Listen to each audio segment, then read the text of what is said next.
Alright, welcome everyone. My name is Canestrino. I'm a senior here, and I'm here to tell you about the benefits of physical activity on our bodies. So today, most people, they want to sit at home, play video games, do idle activities. Now, there's nothing wrong with that because there is cognitive benefits that come along with that.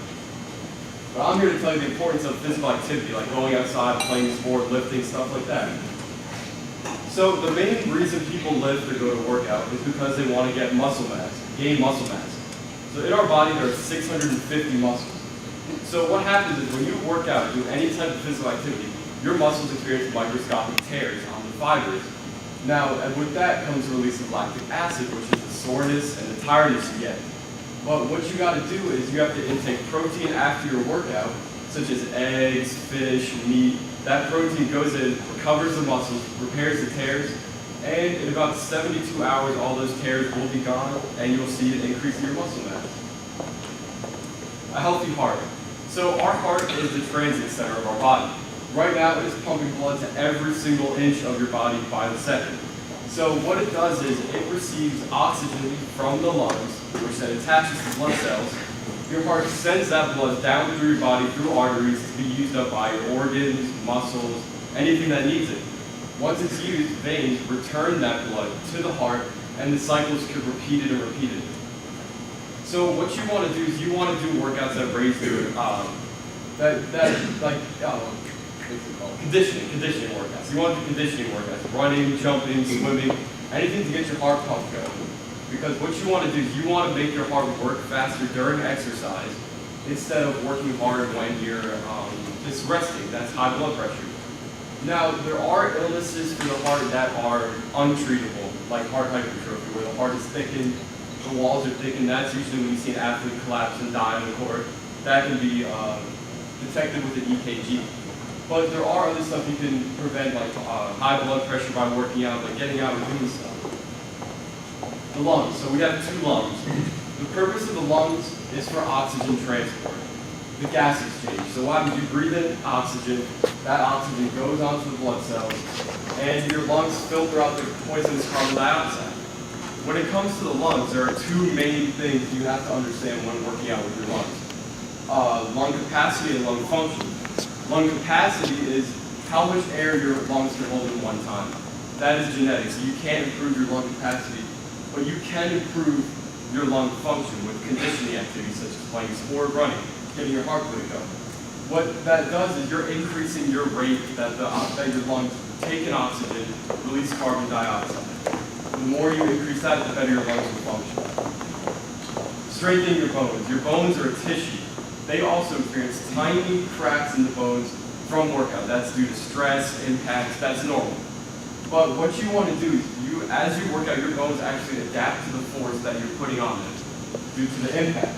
And that actually makes them grow thicker, more rigid, and more dense. To prevent bone injury, you really want to do low impact workouts. Squats, push-ups, that puts less pressure on your bones and prevents injury. When preparing your bones or having healthy bones, calcium is very important. You get it from your milk, cheese, oranges, stuff like that. And that's how they grow as you get older. Now, there are issues when you get older, such as osteoporosis, which are when the bones become brittle and they break easily. This happens over time, but calcium can help to reduce those chances. Mood regulation. People go work out because they want to improve their mood.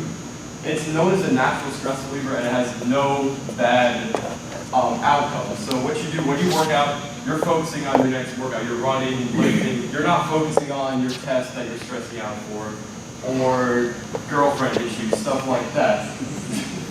You're working out. And what happens is when you play sports or work out, you improve your eye-hand coordination. So when you do an action, your brain sends a signal to whatever muscle you want to use, and that signal is returned. When you work out, that signal is pumping really fast, and you actually get stronger and quicker as you work out. That's why people who play sports have better eye-hand coordination than those who don't. And believe it or not, you actually get smarter from doing workouts. Because you're working in the hippocampus, which is the main center of your brain with learning. And what it does is you're increasing the signal to the hippocampus, so you're increasing your ability to learn by the second. Unhealthy body fat regulation. People work out because they want to lose body fat. Now, how does body fat work? Is we intake carbs from noodles, bread. That is used as quick energy. If you don't use that energy, it gets converted into complex carbs, which then gets turned into fat. And there are two types of fat we need as a person. You can't erase them, which are visceral fat and subcutaneous fat. Visceral fat lines the organs and it cushions them and insulates them, makes sure they're still at the right temperature and that they're functioning well. Subcutaneous fat is below the skin. This helps with impacts such as falling, or it cushions the organs to prevent injury. So you lose weight by accessing the fat storage as you're working out. People who don't work out, they have excess fat because they're not using up that energy, so it gets stored and it builds up. Warming up is a huge aspect of working out and doing physical activity. I see it as, I call muscles taffy, because when taffy is cold, it's rigid, it's unmovable, just like a muscle. But before you warm up, your muscles are tight, they're not going to want to move. So as you warm up, you heat up the muscles with your body temperature. And that makes the muscles more flexible, more mobile to do workouts to prevent injuries such as sprains, strains, tears, all of that. In a warm-up, I suggest you do dynamic stretches such as quad pulls, leg swings, light stuff. This is not an intensity workout. This is a pre-workout to prepare your muscles for the vigorous exercise. I also recommend light anaerobic exercises. Jump roping, walking, running, anything to get the heart pumping, send blood to those muscles and get them warmed up. Recovery is just as important as warming up.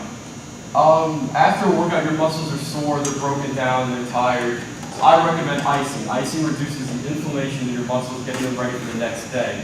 I take about 2 ice baths a week, and they definitely help your recovery for the next day. Heating. You want to heat your muscles to prepare for another workout. You want to keep them mobile and stretched out, because that's how you prevent tears.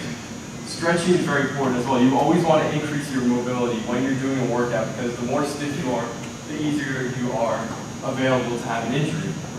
And also, eating is very important. You want to hit all nutritional bases, hitting every single part of the food pyramid to make sure your body is working well, because when you eat is what you get out. So if I'm eating candy, any sugary stuff, I'm not going to get a good workout in.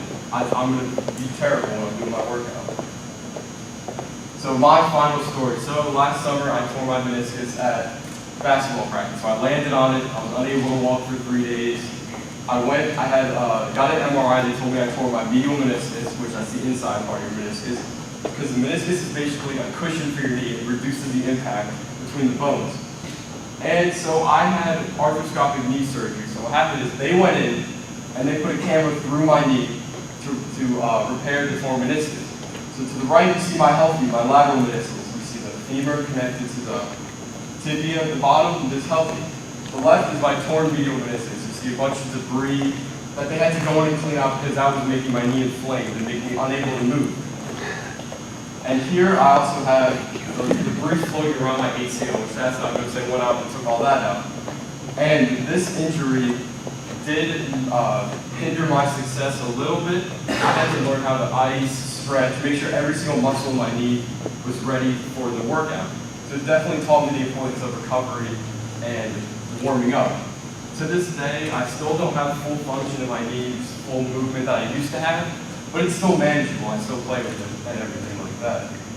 And that's my presentation. Thank you, everyone.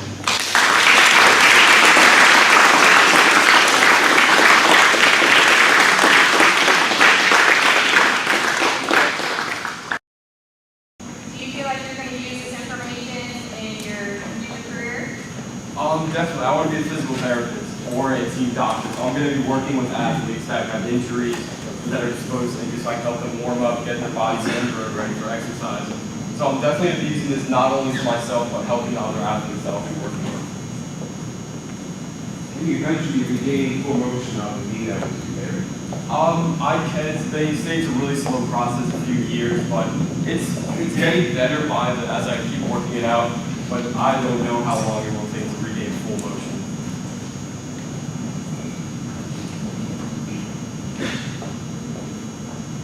All right, thank you.